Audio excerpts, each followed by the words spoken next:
show what I'm capable of doing, not only individually but from a team's perspective, as being number one in the West. I just think that he impacts winning more than anybody in the league. He's playing like probably one of his best years. Arguably the best player in the world for the last 15, 17 years. There was a lot of conversation about LeBron can do those things in the East, but if he ever came to the West, what can he do? LeBron James spinning all the way. There it is! Can't stop this! Can't stop that! Here he goes, LBJ! He's the quarterback of both the offense and the defense for us. The things he's doing at his age. His scoring, his ability to pass the basketball, leading the league in assists. Obviously, a lot of people kind of counted him out. Everybody was saying, he was washed and he could hang it up and all this thing. I heard all of that, and to be able to have our team at the top of the Western Conference and playing the way that we were playing at that time and the way I was playing. It's a good argument for him to be in the team. Kia NBA Most Valuable Player finalists: LeBron James, James Harden, Giannis, the Greek Freak, looking for back-to-back. Tough juice. Who's your league MVP? I mean, right now it's really tough, and I think it's a two-man race when you talk about LeBron and Giannis. A lot of questions was out there. Could LeBron continue to dominate in the Western Conference as he did in the past in the Eastern Conference? He definitely came and did that, putting us right there at the #1 spot in the West. But this particular season, I have to go with Giannis. And my reason why is he was my rookie coming into the league, and he's played the less minutes in his career this season has been more efficient this season. When you look at the scoring, when you look at the rebounding, he's going to be in the conversation as for Defensive Player of the Year as well.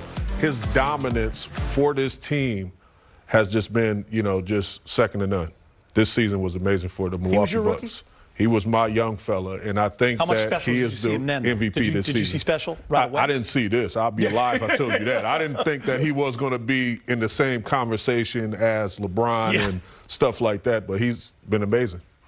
Yeah, not since Lou Alcindor arrived in Milwaukee. Yeah, true. Have they ever seen a player like this? It's going to be tight. LeBron has done a great job here in L.A., leading, his team, but this kid dominates just about in every category on the stat sheet. All right, let's go with time now for a little Access 360. We're going to break down some defense. One guy who will have a lot of pressure on him defending big-time scores will be Kyle Kuzma.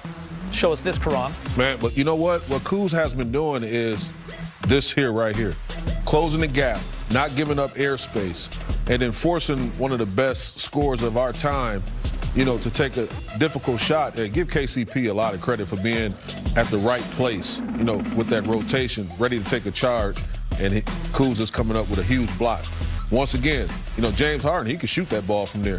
When I walk in the gym, I am a threat. Kuz recognized that. He's not putting his hand in the cookie jar. Excellent defense. Look, moving the feet, forcing the turnover.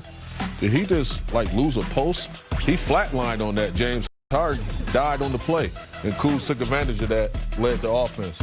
Once again, this is one of my favorite plays right here on the defensive end of the floor. Watch Kuz. He's going to be at the nail, 2-9 position, highlight it, the activity with the hands, keep his hands high.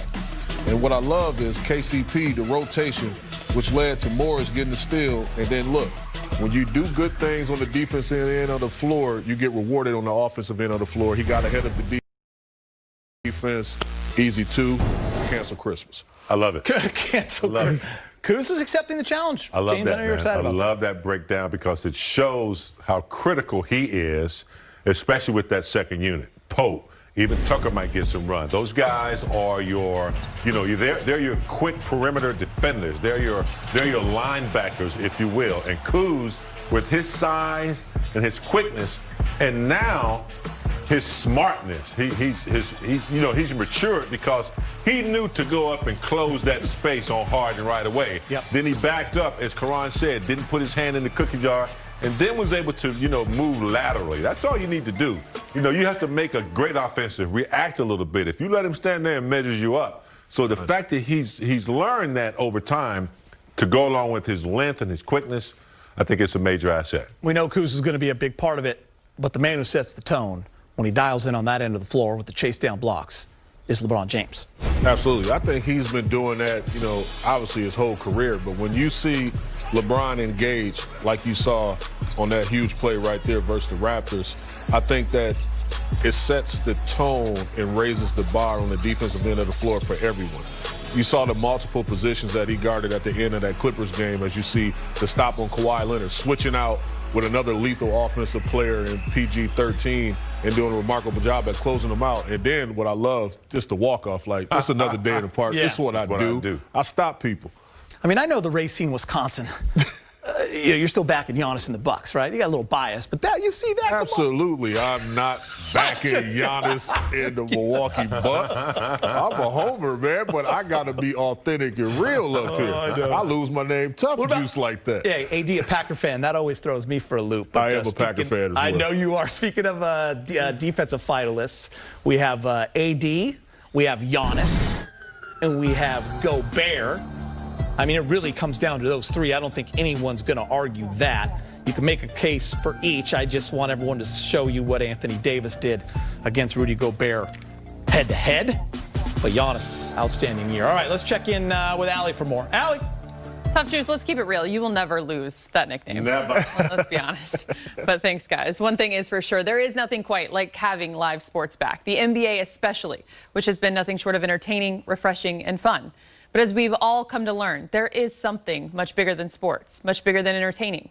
And it's to create change and to continue the fight for social justice and equality. And the Lakers want to be a part of that change, that fight. And though they are back in action, the message hasn't stopped. It's only gotten louder.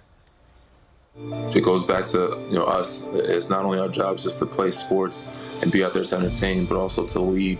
And we got to do a better job. And more of us need to step up and be in our local communities, but take a stand and let people know where we stand, and educate them on what we need to change, what needs to happen. For me, I just wanted to speak out because I know that I have a platform, and I know that I just have to keep spreading awareness. What LeBron James is doing with his More Than a Vote initiative. Under 99 points per game, 23% from three. Those are league lows in the bubble. But we got some positive news. THT, the rookie, got some burn, got his first points, played 19 minutes. He had 10, 2 rebounds, and assists, 4 steals versus the Rockets. What'd you like about him, big game? I liked a lot about what he did in that game. I mean, this kid has a lot of energy. He's evasive with the basketball. He can create. He's a slicer. He knows how to slice in and use his shoulders to get in there. So I just like his effort, his quickness. I think there are times in the game when you need this type of ball player. I talk about Waiters coming in being a creator. Reminds me of Kuz a little bit. He has a little bit of Kuzma in him. This guy's got confidence. You can tell he's not afraid to play. There's a big upside for this guy. We looked at Caruso coming out of the G League, and now we see another one who has, a big upside. And I think the Lakers might be able to use him, considering what the roster that they have coming off the bench. Yeah, props to the Lakers and how they've been able to draft. They seem to always find a diamond in the rough there around the 40s when picking in the second round. Karan, if you show up to the bubble as a rookie and you get an opportunity and you play well, what could that mean for you moving forward? I mean, it means minutes. Yeah. It means being part of the rotation where the rotation is going to be really small. You may have an 8 to 9 man rotation when you get to the meat and potatoes of the playoffs, and you look at Tucker and his production. Frank Vogel is, haven't been, quiet about, look, if he continues to play like this, we may have to insert him in that rotation. And what an asset to have a wild card like that, where you could put in, where you could score on the fly and do the things on the defensive end of the floor. Yeah, one thing about the bubble, too, everyone's watching. Not all the teams are here. It's like March Madness. So all eyes, exactly. So everyone's checking you out, and that can help a guy's confidence big time going in to camp. All right, one guy who's been showing out in the bubble, making a name for himself. How about T.J. Warren? I mean, for the Pacers, look at this list of top scorers in Orlando. And how about you put yourself on that list? James Harden and T.J. Warner at the top, Luka and Dame. Now, Karan, when Phoenix dumped him last summer for cash considerations, that basically became his nickname, cash considerations, it stung him. But, man, he's taken it to heart, and he's making a name for himself. He will no longer be cash consideration. He's going to be getting a bag is what he's going to be getting. I wonder if he's really been practicing social distancing, because his game has developed, bro. Like, where you been? Yeah. Like, look at, he's clicking on all cylinders, mid-range, outside, to the basket, putting it on the floor, introducing you to hip-hop. Been in the bubble since March. He got everything, bro. Like, he had a head start to the bubble or something? Yeah, like, I don't know. Balling. I know. It's pretty amazing. And what he had, 50 the other night. So, James, another perimeter player that can get to his spots and score. Lakers got to defend, again, every team.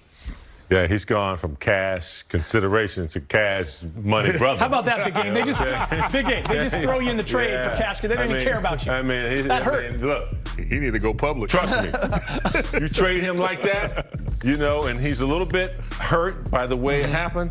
For sure, it's going to be incentive for him. The kid has game. I think he's shooting over 50% from the field and 3.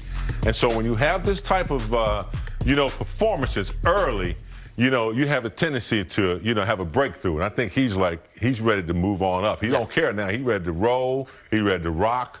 And Cash Money Brothers ready. Stock went up more than Peloton. That's all we got. Ali bought a lot of stock in Peloton, man. He's about to get that back. All right, Lakers and Pacers are about 30 minutes away from tip-off. Victor Oladipo considered not playing in the bubble. The Pacers All-Star is there and rounding back into form. A touch under 15 points per. So good to see him back playing. More after the break, but first, a classic throwback all Laker fans remember from Kobe Bean versus the Pacers. Kobe's going to take over the game. Shaking on